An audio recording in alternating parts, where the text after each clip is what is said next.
Hi everyone. Today we're going to start unit number 4, where we are going to take a look at chemical systems and equilibrium.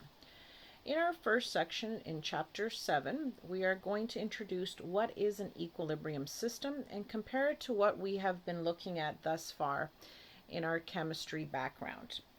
So some of the misconceptions that students have when we are introduced to this topic of equilibria are the following. The first one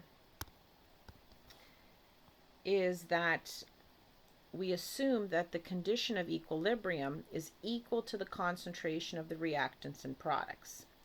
This is not true. So we're going to show how we can explain this and what equilibria really is. They also believe that at equilibrium, it appears that the reaction has stopped. This too is not the case when we take a look at it closely. And the third misconception that many students have is that we can approach the equilibrium from either direction. They don't realize that this is possible. So we're going to take a look at these 3 misconceptions and try to clarify them as we go through today's lesson. When doing our stoichiometric calculations, most of the chemical reactions that we studied in grade 11, we saw that one of the reactants will run out. So basically we say that the reaction has gone to completion. So once we use up one of the reactants, the reaction can no longer proceed. This is true for most reactions. However, in chemical equilibrium, this is not the case. In these types of reactions, which we're going to focus on in this unit, the state of the reaction is when all the reactants and products have reached constant concentrations within a closed system. So this is very, very important to realize. It is a closed system in order for equilibria to be established. So by definition, a closed system is when the reaction is separate from its surroundings by a definite physical boundary. So there's no exchange of matter. There's only an exchange of energy. So all the reactions that we are going to consider in this unit are going to be closed systems. So what type of conditions need to hold true in order for us to have an equilibrium reaction? In a dynamic equilibrium, the rates of the forward reaction and the reverse reactions are equal. So both reactions are happening at the same time, thus there is no observable change. So to understand this concept, let's take a look at this situation. So if we think of a sporting event being held at, for example, Copps Coliseum or First Ontario, we have 18,000 people at the event. At the start of the game, most of the people are sitting in their seats. But during the course of the event, about 400 people are constantly moving either to go to the concession stand, going to the bathroom, and so forth. So they're getting in and out of their seats. That means that the average of 17,600 are going to be in their seats while the event is going on. And then the others are going to be at the concession stands.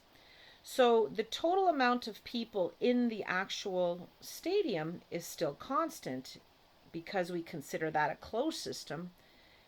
The movement that's taking place within it is still continuing to take place. So this is considered to be a dynamic equilibrium.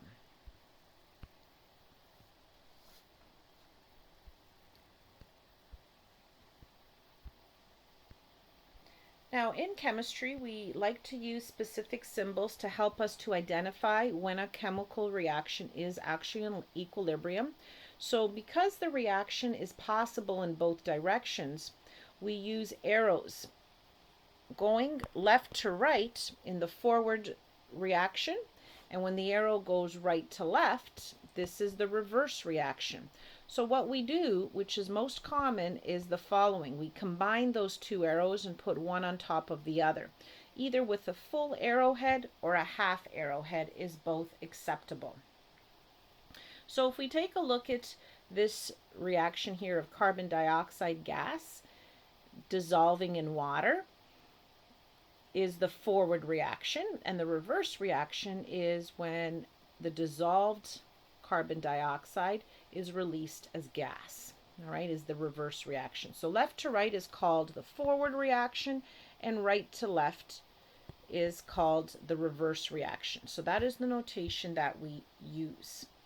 So reversible reactions are chemical reactions that proceed in both the forward and reverse direction.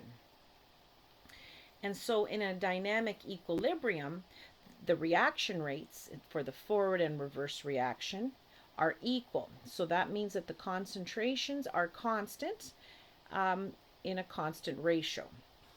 So the equilibrium position, which is the relative concentration of the reactants, will also be in a dynamic equilibrium. So why are chemical equilibriums always in a dynamic state? Is because we will identify it when there are no observable changes in both the forward and reverse reactions while the reaction is taking place. So there's a few conditions that have to occur in order for a dynamic equilibrium to be achieved. All right, so these are the conditions that must happen in order for a dynamic equilibrium to be reached. Number one is that the reaction must be reversible. All right, so we can approach it from either direction, from the reactant side or the product side. And the second important part is that it must take place in a closed system. Okay, this is the only way that the macroscopic properties will remain constant, such as using color or pressure, concentrations, and pH, and so forth. All right, so these criteria need to be met in order for a dynamic equilibrium reaction to be achieved. So we are going to study over the next little while 3 different types of equilibria. We're going to look at solubility, we're going to look at phase changes, as well as chemical reactions. All right, so that's what we're going to look at over the next little while. So let's take a look at and do a quick little review of what are the various types. What is a solubility equilibrium? So a solubility, if you remember from grade 11, is the relationship between a solute dissolving in a solvent within a saturated solution. So we can achieve a dynamic equilibrium if this particular reaction is a closed system. So in most cases, a certain solute will dissolve in a solvent, and then it looks like or appears to stop dissolving.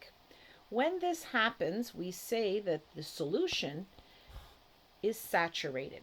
So we don't see any macroscopical properties are visible. So we cannot see any other changes. But if we take a closer look microscopically, the particles are still moving and colliding with one another. All right, so that is very, very important here. Okay, now let's take a look at an example of sodium chloride, table salt, dissolving in water. So when I place my scoop of salt, which is a solid, an ionic crystal, and I place it into water, we take a look here. The solid crystal, at the very start, we see that there's going to be lots of collisions between the salt crystals and the water molecules. All right. When this happens, the rate of dissolution is taking place quicker than it is going to be the crystallizing back into a solid. All right. So initially we see with our arrows here that the reaction is moving in the forward direction. Now, when these dissolved ions, so we see our sodium here and our chlorine ions, are colliding with water, we see that they start to crystallize out of solution. So at the start of this process, the dissolving is taking place more rapidly and more frequently than the formation of solid crystals in the reverse reaction. All right, so we can see though some of these crystals are going back to crystallize into a crystal or solid once again. So when it starts to near equilibrium, the rate of dissolution and crystallization are going to approach one another. Once equilibrium is achieved, the rate of dissolution, dissolving, is equal to the rate of crystallizing. All right, so when this happens, we've achieved equilibrium. So at this point in time, we're not going to see any changes in the concentration of the ions in the solution or the quantity of the solid present in this particular solution. When this has occurred, we say that it is a dynamic equilibrium. So this type of equilibrium is called a solubility equilibrium, and we're going to learn about different types of calculations that we can use and determine what the concentrations are at equilibrium. But first we have to have a good understanding of what actually is a solubility equilibrium. The next type of equilibria that exists is called a phase change, when it goes from a solid to a liquid or liquid to a gas. So in this type of equilibria, it occurs between different physical states of pure substances. And once again, it's got to be a closed system. So an example, a very good one and typical example, is when water evaporates from a liquid to a gas. All right, so when this happens, we can explain it using the kinetic molecular theory. When liquid water is placed in a closed container, initially we only see, again, that's going to be the key point here, is that it's got to be a closed container. Initially, the evaporation is going to take place. Okay, so the molecules in the liquid are going to gain enough energy so the collisions allow it to leave the surface of the liquid phase and move into a gas phase in the space just above it. But as the number of molecules in the gas phase increases, now you're going to have more collisions in the liquid phase, and they're going to lose energy and rejoin the condensed liquid phase. So it's going to be going in the reverse direction as well. As time moves on, the rates at which these molecules are evaporating and condensing are going to be equal. And so therefore, we will no longer see any macroscopic changes, and the amount of water in the gas phase remains constant. Okay, so therefore, a phase equilibrium has been established. This is also true between a solid liquid phase can also take place, usually with melting and freezing points of water as well. All right, so here's another example of solid water going to a liquid water. So if we put a piece of ice in warm water, initially what you're going to see is the ice melting very rapidly into water, and then it refreezes. As the temperature starts to drop, the rate of the melting decreases and the freezing increases. So at 0 degrees, these rates are going to be equal, the forward and reverse reaction, and then we achieve a phase equilibrium. All right, we achieve a dynamic equilibrium. And our last type of equilibria that we are going to study is with respect to chemical reactions. Now, these are much more complex than a phase equilibria or solubility equilibria, and that's due to the fact that there are a lot more reactants and products involved. So some of these will proceed to completion depending on the Bound's chemical equation. When this occurs, these are called quantitative reactions. All right, so if, for example, we look at this calcium carbonate, the decomposition of it into calcium oxide and carbon dioxide, if we were to perform this particular reaction in an open system, the carbon dioxide will escape. Hence, the reverse reaction will not be able to occur. All right, so then thus, equilibrium will never be achieved. However, if we take this particular reaction and we place it in a closed container so that all the reactants or products are present, then you will not see this reaction stop. Okay, we will no longer consider this a quantitative reaction. It is considered a equilibria reaction. So due to the effect that we are able to now achieve the reverse reaction, where we take the the calcium oxide plus the carbon dioxide, it can rejoin to form calcium carbonate. All right. So a chemical equilibrium for this particular reaction can be established in a closed container. All right, it's going to take place in a closed container. So therefore, we can actually write this particular reaction with our equilibria arrows in the forward and reverse, which indicates to us that this is an equilibrium and that the system was in a closed container. So no reactants or products, in this particular case, no carbon dioxide, was able to escape. So we must always assume that the equilibria is in a closed container, and therefore you're going to see constant macroscopic properties when we achieve this dynamic equilibrium.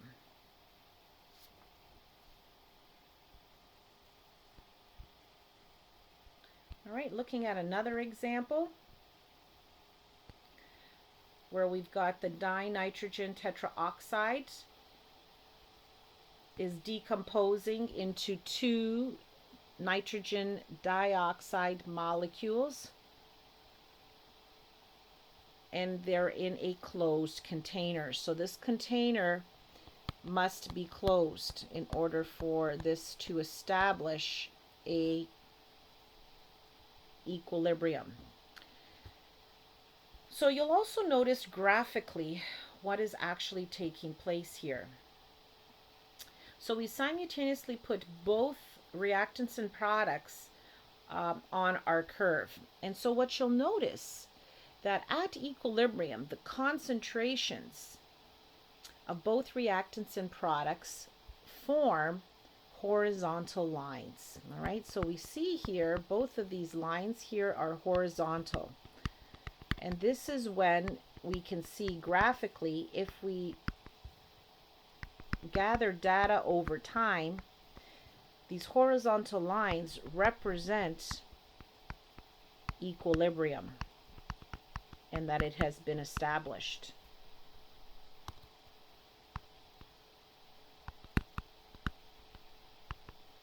Okay, equilibrium has been established. That's when we know that our concentrations will remain the same as time proceeds. So we see here, this represents the reactant. As it's being used up, we form twice as many molecules of nitrogen dioxide. That's why it has a steeper curve. As this is proceeding over time, at this point, the concentrations will remain constant, providing us with these horizontal lines. All right, and that's when we know that we have achieved equilibria.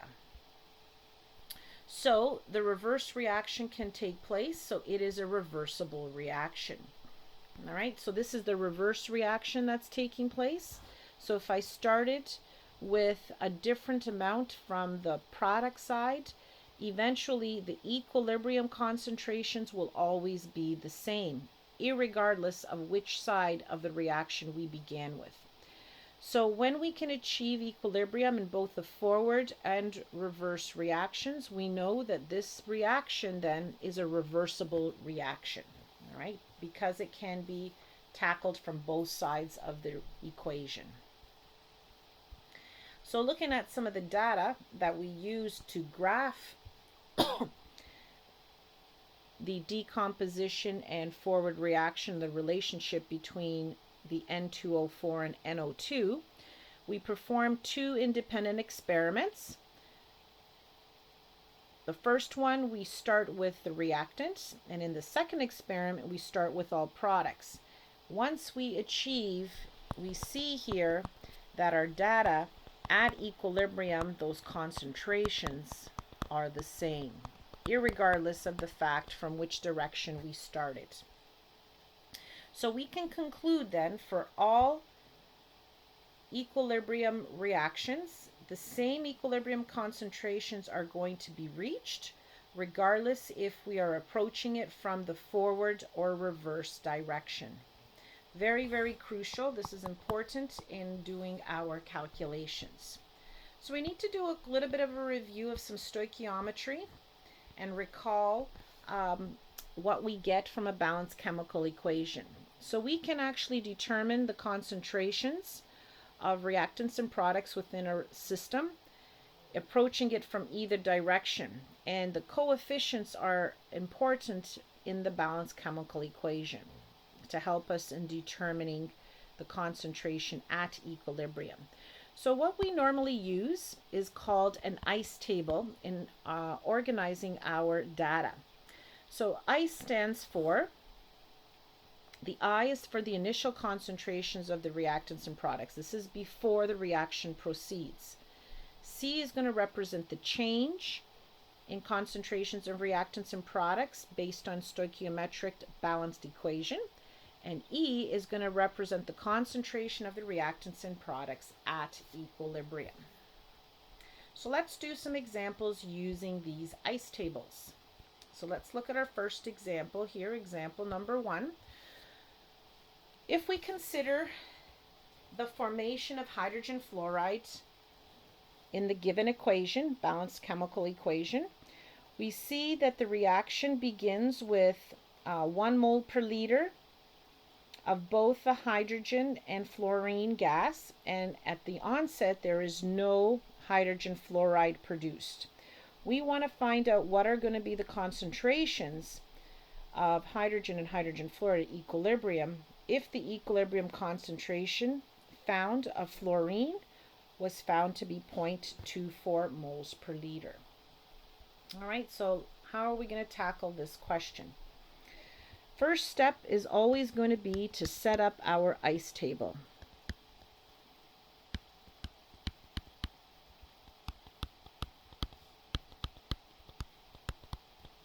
Okay, so we're going to set up our ICE table. We should start with our equation. So I write my equation.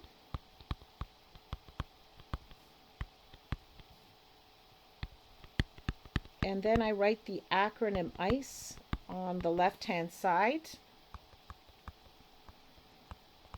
And I put square brackets around it because square brackets, if you remember from grade 11, means concentration. So that's going to tell me that it is in moles per liter. So this is very, very important. So I don't have to actually write the units in my table. It's understood that these numbers are going to be in moles per liter. All right, so now I'm going to set up my table here. So at the onset, I have 1 mole, I'm told, moles per liter of H2. I have 1 mole in my reaction vessel of fluorine, and I have none of the HF.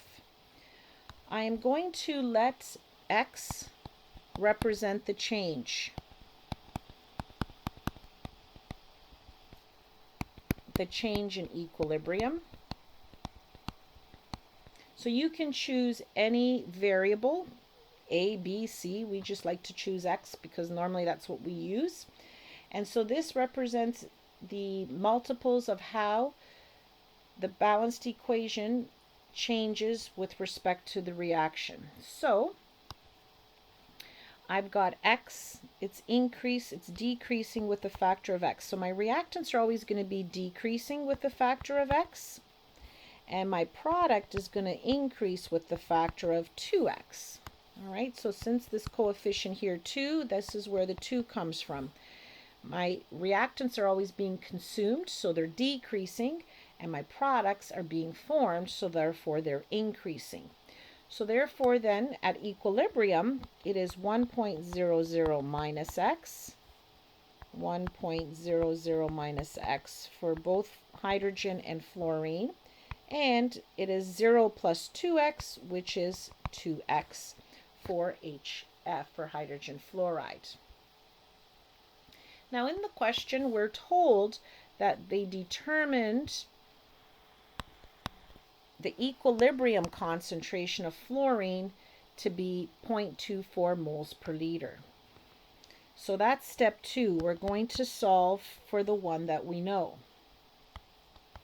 Step number 2 is the fact that we know from the question. So obviously this would have to be determined experimentally, or it will have to obviously be given to us in the question. So the fluorine concentration at equilibrium, we were told, is 0.24 moles per liter. So now we solve for X.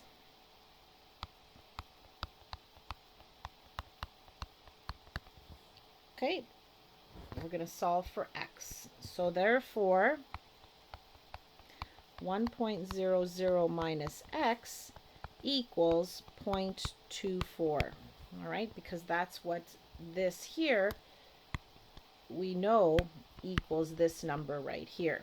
All right, so I'm going to solve for X. Once I know my value of X, I can now solve for the equilibrium concentrations of the remaining reactants or products. So I know my change is 0.76 moles per liter. So now we can solve what the rest of the concentrations are. So H2, hydrogen gas at equilibrium, substituting that value for X, is going to also equal, because of my 1-to-1 ratio, these two concentrations at equilibrium are the same. So they are both 0.24 moles per liter.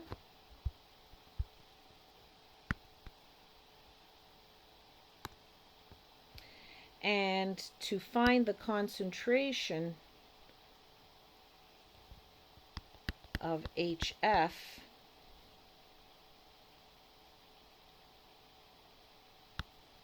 at equilibrium, we're going to solve for 2X.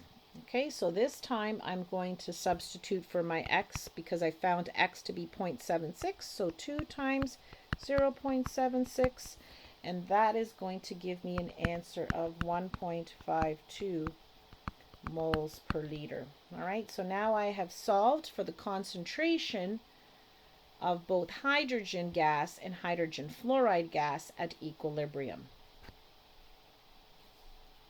So pretty straightforward in terms of how to organize our answers.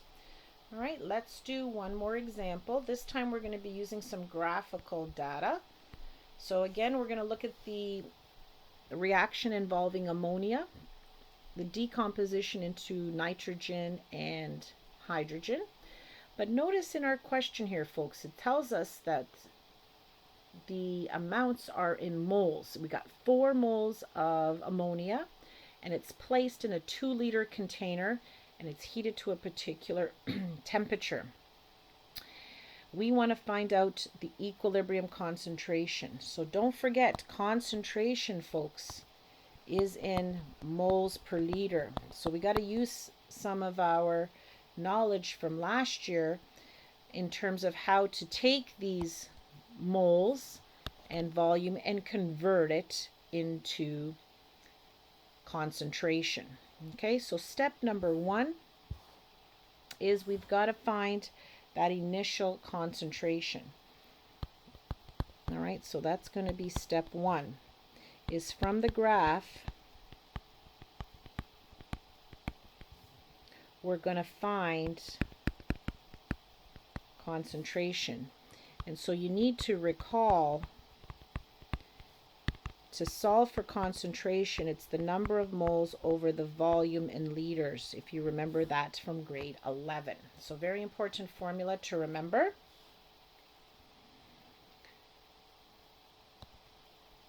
So the concentration of ammonia initially, we see here at the very start, it's 4 moles, which is given in the question. And we've got a reaction vessel of 2 liters. So working this out, I get an initial concentration of 2 moles per liter. From this curve, I also see this is at equilibrium. So the number of moles at equilibrium of the ammonia, which is plotted on this curve, which I will need this piece of information a little bit later, is going to be 2 moles at equilibria. And I still have not changed my vessel size. It's still 2 liters. Therefore, the concentration at equilibria of ammonia is 1 mole per liter. So I'm going to need that information a little bit later on. All right, step 2 now is to set up my ice table.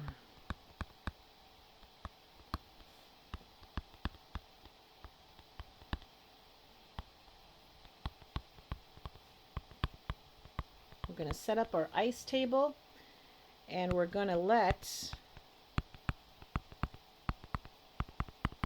equal the change. Okay, so this here is my symbol for and. So once again, I've got to start with my balanced equation. I've got 2, whoops, I'm going to delete that. Let me just fix this up here.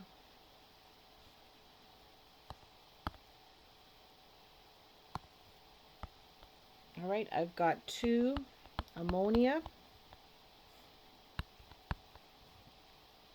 and it's got nitrogen plus 3 hydrogen. I'm going to set up my acronym ICE.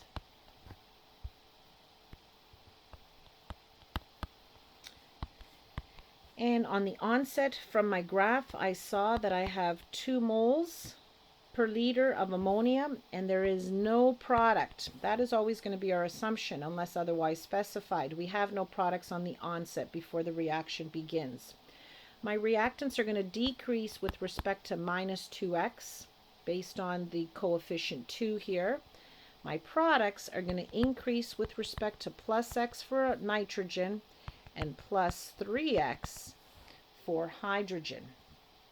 So therefore, subtracting initial minus the change, I got 2 minus 2x, x, and 3x to simplify. Now we need to solve for x. All right, so that's going to be step number 3. Find your value of x.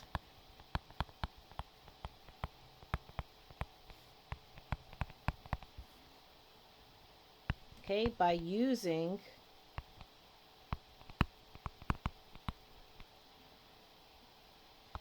the concentration we obtained from our graph of ammonia at equilibrium, which we found to be 1.0 moles per liter. Okay, that was up beside the graph.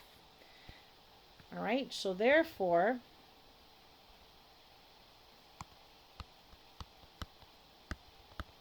at equilibrium,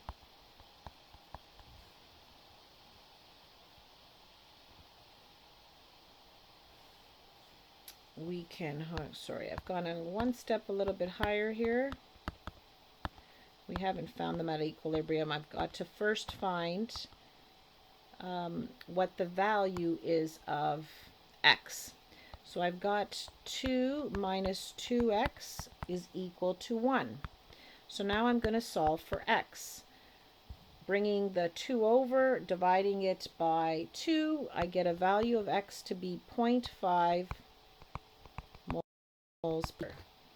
So now we know at equilibrium then,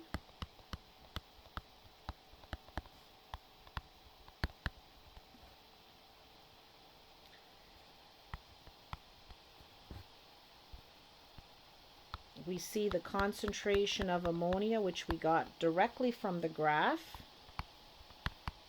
was 1 mole per liter. We found the value of x, so this tells me my nitrogen concentration at equilibrium is 0.5. And we can calculate the concentration of hydrogen gas at equilibrium, by multiplying 3 times x. We found x to be 0.5, so I substitute that into my equation, and I get an answer of 1.5 moles per liter. So now I have solved for all the equilibrium concentrations for this particular reaction. All right, so in summary then, there are 4 very important conditions that need to be met in order for it to be an equilibria system. The reactions must be reversible, can be tackled from either direction. The observable or macroscopic properties appear to be constant, so you don't see any more color changes taking place. Concentration doesn't change anymore. This means that we have achieved a dynamic equilibrium at the molecular or microscopic level. The system must always be closed, and we can approach these reactions from either direction, meaning either from the product side or from the reactant side. We have looked at 3 types of equilibria, and these are the ones that we're going to focus on with respect to their calculations, with respect to what is solubility equilibria, phase change equilibria, and chemical reaction equilibria. All right, so folks, your homework is to read over section 7.1 and try these homework questions. Good luck, and we'll see you in the next lesson.